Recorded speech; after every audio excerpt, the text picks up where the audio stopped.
Welcome, everyone, to another deep exploration of the mind and self. Today, we delve into an ancient and profound conversation, one that probes the very nature of who we think we are. This story comes from the Buddhist tradition, a dialogue between a wise monk named Nagasena and the Greek Indo king Melinda of Sagala.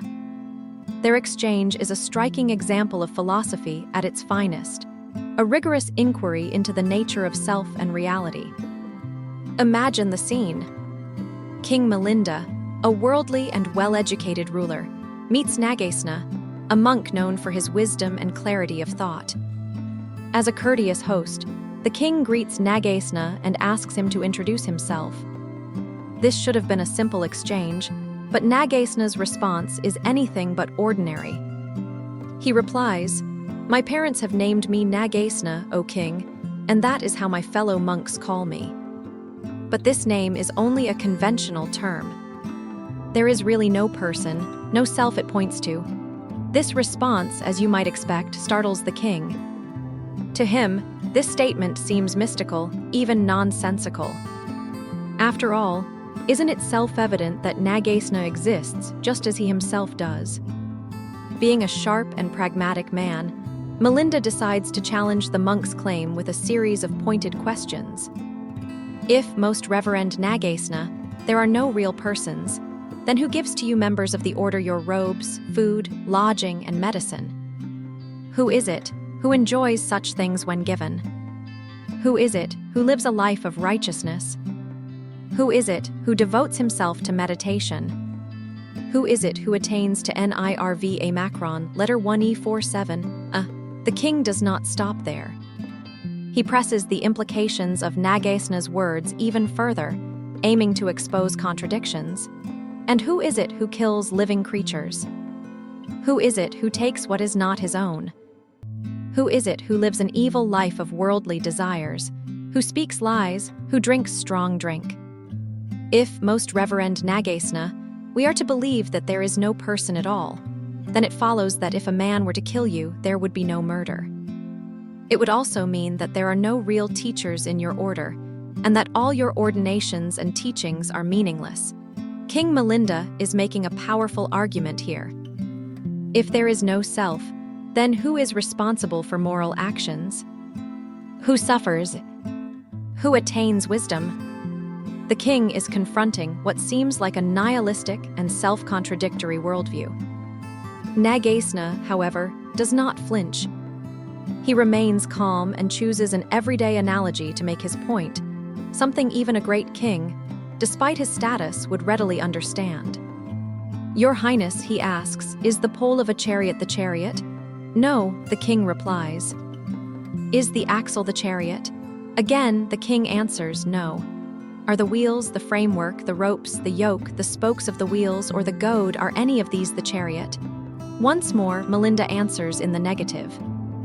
Nagasena presses on, "But if we were to take all these parts and pile them up, would that be the chariot?" "No," says the king, still following. "And is there anything outside of these parts that is the chariot?" "Of course not," the king admits, beginning to see the pattern. Nagasena then delivers his key insight. "Well then, it appears the chariot is nowhere to be found." Are we to conclude that King Melinda has lied about owning a chariot? You can imagine the court holding its breath in that moment. The tension is palpable.